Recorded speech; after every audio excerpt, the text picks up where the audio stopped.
Hello and a very good morning to you. Welcome back to today's Market Outlook. My name is Edmund. So today is a Tuesday, 23rd of June 2020. Before we have a look at what happened on Monday, let us see what is coming up today for the next 24 hours. So today's highlight will be on the services and also manufacturing purchasing managers index reports. So throughout the day from Europe, we will start off with the French services and manufacturing PMI numbers, which will be released at 3:15 p.m., followed by the German services and manufacturing PMI data will be released at about 3:30 p.m. And at 4 p.m. will be Eurozone's turn to release their services and manufacturing PMI numbers. Towards 4:30 p.m., the UK will be releasing again the services and manufacturing PMI reports. Again, today's highlight will mostly be on the services and manufacturing PMI numbers. Okay, so we can also see that on the economic calendar. Okay, today is a Tuesday. Again, from 3:15 p.m. onwards, all the way to 3:30 and also at 4 p.m. And from Europe and UK, the last report will be at 4:30 p.m. where the UK will be releasing their manufacturing and services PMI numbers. Towards the afternoon also at 4:45 p.m., Bank of England Governor Mr. Andrew Bailey will be speaking and commenting on the UK economy and to some extent possibly the global economy also. So moving towards the evening at 9:45 p.m., again it will be on the services and manufacturing purchasing managers index. Okay, so basically again the purchasing managers index is a very important report where it will show us whether the purchasing managers in a sample set of factories and companies, whether they are of the view that economic conditions or market demand for their manufacturing or services, products or services will be in high demand or not. Okay, so markets are forecasting anywhere from a 44.9 reading for France to 45.2 reading for the UK. So again, if any of the numbers come in better than these numbers, of course, theoretically, it is a positive development. However, any reading below 50 is considered a contraction.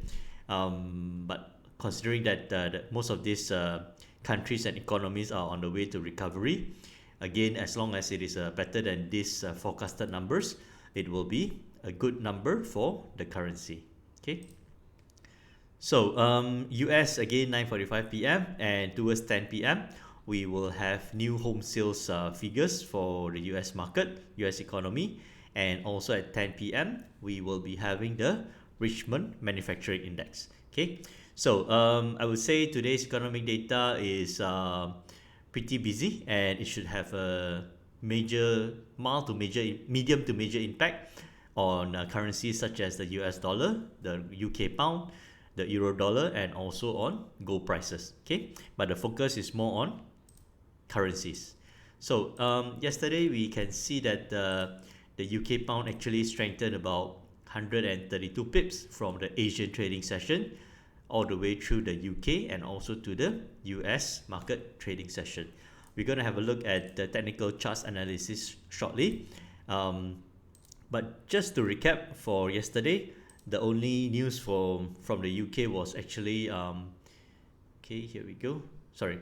The only major news yesterday, slightly major news, was existing home sales numbers coming out from the US, which came in at 3.91 million home sales instead of market expectations of 4.15 million. Okay, so the data was just a tad bit below market expectations.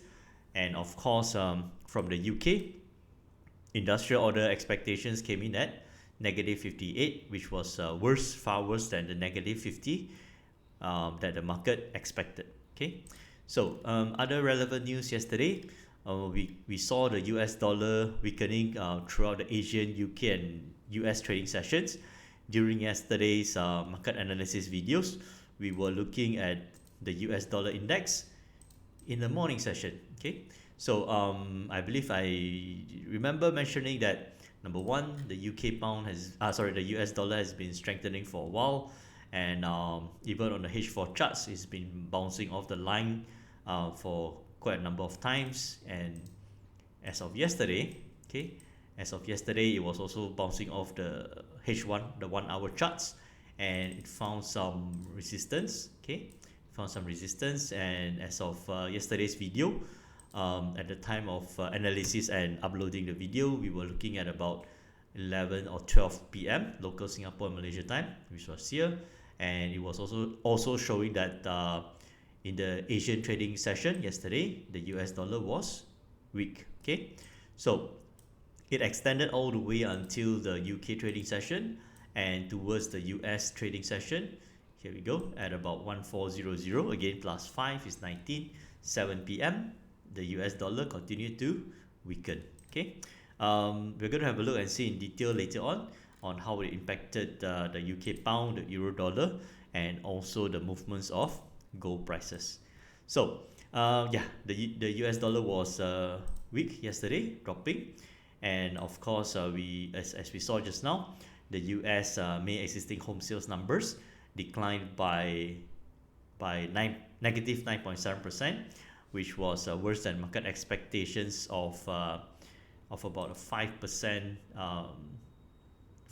drop, which market expectations was the numbers for existing home sales to come in at 4.15 million. Okay, so coming in at 3.91 million units is the lowest level since October 2010. Again, largely due to the COVID-19 pandemic, due to the lack of the ability of US consumers to purchase large ticket items such as new homes. So that is one of the main reasons why we see the new home sales figures dropping. Okay, so basically again, the focus today is on the manufacturing and services PMI numbers, and Bank of England Governor Mr. Andrew Bailey will be speaking at 4:45 p.m. Okay, so let us move on to the technical charts analysis to understand what happened yesterday, what is going on this morning, and possibly be able to understand the market direction for this UK trading session and also tonight's US trading session. Let's have a look.